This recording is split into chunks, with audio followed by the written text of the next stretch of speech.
বিষ্ণু বলেছেন কিয়ামতের একটা আলামত, বক্তব্য হবে লম্বা, নামাজ হবে খাটো। কথা কন। এখন নামাজ খাটো করে, রুকুতে পিঠ সোজা হয় না, আছে না নাই? রুকু দিয়ে দাঁড়িয়ে সোজা হয়ে একটু ধীরস্থির ভাবে থাকা, এটা ওয়াজিব। এটা কি ওয়াজিব? তরক করলে সাজদাতু সাহু দিতে হয়, তাই না? কিন্তু আমরা রুকু থেকে কোন রকম মাথা তুলে সেজদায় দৌড় মারে, এরকম ডাকাইত আছে না নাই? বিষ্ণুনবী এদেরকে চোর বলছেন, আমি এক ধাপ বাড়ায় ডাকাত করে দিলাম। বিষ্ণুনবী বলেছেন সবচেয়ে বড় চোর যে নামাজে চুরি করে। কিভাবে নামাজে চুরি করে? বিষ্ণুনবী বললেন ইয়াসরিকু ফি রুকুইহি ওয়া সুজুদি, রুকু সেজদায় চুরি করে। রুকুর পিঠ সোজা হয় না, রুকু থেকে সোজা হয় ধীরস্থির ভাবে দাঁড়ায় না।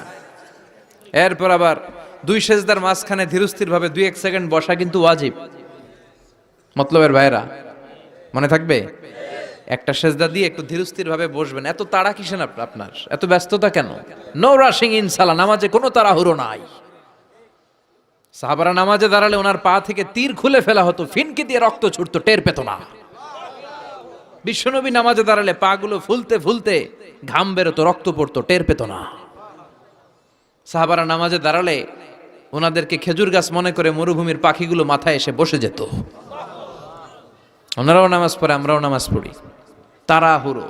এমনকি বিশ্বনবী নামাজ শুরু হয়েছে, আপনি জামাত যে ধরবেন, দৌড় দিতেও নিষেধ করেছেন। সুবহানাল্লাহ পড়েন। ইযা উকিমাতিস সালাহ ফালা তাআতুহা তাসআউন ওয়া আতুহা তামশুন আলাইকুম বিসাকিনা ফামা আদরাকতুম ফাসাল্লু ওয়া মা ফাতাকুম ফাআতিম্মু। নামাজের একামত যদি হয়ে যায়, জামাত শুরু হয়ে যায়, দৌড় মেরে জামাত যে ধরো না, হেঁটে হেঁটে যাও। কারণ দৌড়ায় গেলে একটা ব্রেথ ইন ব্রেথ আউট, শ্বাস প্রশ্বাস নিতে নিতে তো কাম সারা। আপনি কার সামনে দাঁড়াচ্ছেন? সব রাজার বড় রাজা, মহারাজা। তার সামনে দাঁড়িয়ে আপনি এরকম হাঁপানির ব্যারামের মতো দাঁড়াইলে হবে? আপনি সুটেড বুটেড হয়ে, আপনি জুব্বা পাঞ্জাবি পরে আতর টাতর মেখে আগে আগে যে সুন্দরভাবে ধীরস্থির ভাবে দাঁড়াবেন। অনেকে এই কাজটা করে, অজুখানায় অজু করে আর রুকু ধরার জন্য দেয় দৌড়। মসজিদ ও টাইলসের মসজিদ, উল্টায় পড়ে, মুসল্লি একদিকে, লুঙ্গি আরেকদিকে, আছে না নাই? টাইলসের মসজিদে কত মানুষ দৌড় দিতে যায় যে ঠ্যাং ভাঙছে, কোনো হিসাব নাই। এ দৌড়াদৌড়ি করবেন? বেশিরভাগ মসজিদ টাইলসের মসজিদ। সুন্নাহ মানলে নিজের জন্য সেফটি, ধীরস্থির ভাবে হেঁটে হেঁটে যাবেন, তাড়াহুড়ো করা যাবে না। আমরা যেন ধীরস্থির ভাবে সালাত আদায় করতে পারি। আল্লাহ তুমি তৌফিক দাও। জান্নাতে যাওয়ার প্রথম কাজ জামাতে সালাত আদায় করা, ঠিক কিনা? আউয়ালু মা ইউহাসাবু বিহিল আবদু ইয়াউমাল কিয়ামাতি আস-সালাহ। সর্বপ্রথম আল্লাহ তাআলা যেই জিনিসটার হিসেব আমাদের কাছে কিয়ামতের দিন চাইবে, সেটা কি? সালাত। সালাত কায়েম করো, সালাত কায়েম করো, হবে সম্মানী তুমি, হবে জান্নাতি তুমি, হবে সম্মানী তুমি, হবে জান্নাতি তুমি। দিবে কাল হাসরে শীতল ছায়া আরশে আজিম, রাব্বিয়াল আলা রাব্বিয়াল আযীম, রাব্বিয়াল আলা রাব্বিয়াল আযীম। সুবহানাল্লাহ পড়েন। সালাত কায়েম করতে হবে। কায়েম একা একা পড়লে চলবে? নিজেও যখন যাবেন, ছেলেটারও মসজিদে নিয়ে যাবেন। অনেকে ছোট বাচ্চা মসজিদে দেখলে রেগে যায়, মতলবে এগুলা নাই। বয়স্ক মুরব্বী চাচারা কেন যে রেগে যায় বুঝলাম না। রাখবেন না আপনারা। ওরা চিল্লাচিল্লি করবে, আওয়াজ করবে, কিচির মিচির করবে, এটাই তো বাচ্চাদের সৌন্দর্য। চিল্লাচিল্লি কি আপনারা করবেন? 80 বছরের বুড়া মানুষ লাফাইলে ভালো দেখা যায়? কথা কন। লাফালাফি দৌড়াদৌড়ি করবে ছোট বাচ্চারা, ওরা একজন আরেকজনের কামড় দিবে, ঘুষি মারবে, খামচি মারবে। কথা কন। এটা বাচ্চাদের সৌন্দর্য, এটাই তো পৃথিবীর সৌন্দর্য।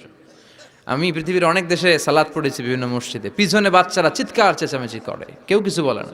মাঝে মাঝে অথরিটি যায় বলে, এই মা বাবা যারা আসছেন বাচ্চাদেরকে সামলে রাখেন। কিছুক্ষণ সামলে থাকে, আবার চিল্লাচিল্লি শুরু। এটাই সৌন্দর্য, ওরাই তো চিল্লাবে।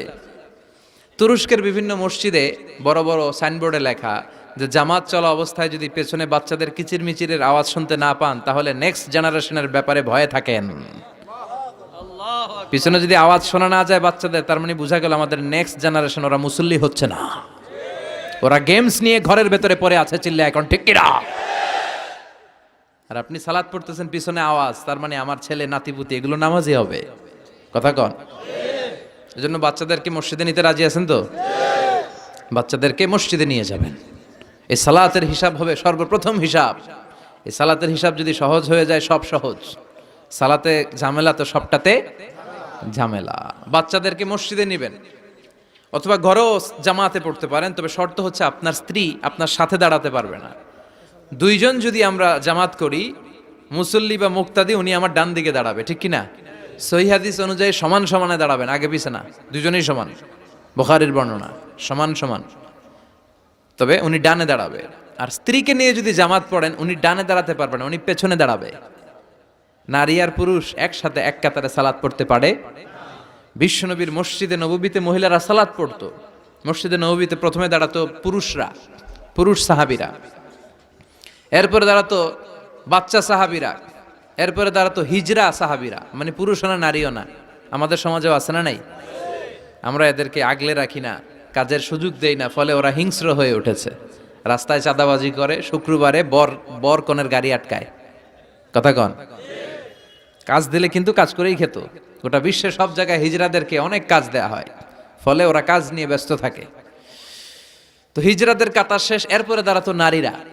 নারীদেরকে আমরা সুযোগ করে দেই না। আজকে কি মহিলা প্যান্ডেল আছে?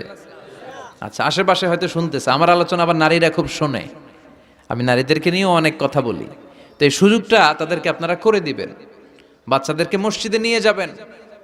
বাচ্চারা হচ্ছে পৃথিবীর সৌন্দর্য। ওরা মসজিদে আসলে ধমকাবেন না, এই ছেলের গার্জিয়ানকে বলে না, এরকম চিৎকার দিয়ে ওরা বের করে দেয়। ও আর জীবনে মসজিদে আসবে? ওর বয়স হতে আপনি মসজিদের দিকে ফিরে আসারও খান নাই। কথা কন? তোরে তাড়িয়ে দিচ্ছেন কেন? ওরা মসজিদে রাখেন। আসতে যেতে ও বুঝে ফেলবে যে এখানে কথা বলা যায় না, এখানে হট্টগোল করা যায় না, এটা ইবাদতের জায়গা, এখানে জিকির করতে হয় কার? সেও আল্লাহর স্মরণ, আল্লাহর সালাত শুরু করে দিবে। বাচ্চাদেরকে ফজরের সময় উঠানোর চেষ্টা করবেন। হুজুর নিজেই করতে পারি না, ওরে ওটামো কি? কথা কন? ফজরের সালাত যে টাইমলি পড়ে না, এর মধ্যে নেফাকি, hypocrisy is growing stronger in your heart. ফজরের সালাতে যার ঝামেলা, আপনি নিজেই আন্দাজ করে ফেলবেন যে আপনার মধ্যে মুনাফিকি ঢুকতেছে। এজন্য ছোট্টবেলায় বাচ্চাদেরকে ইসলাম শিখান, কাজে দিবে।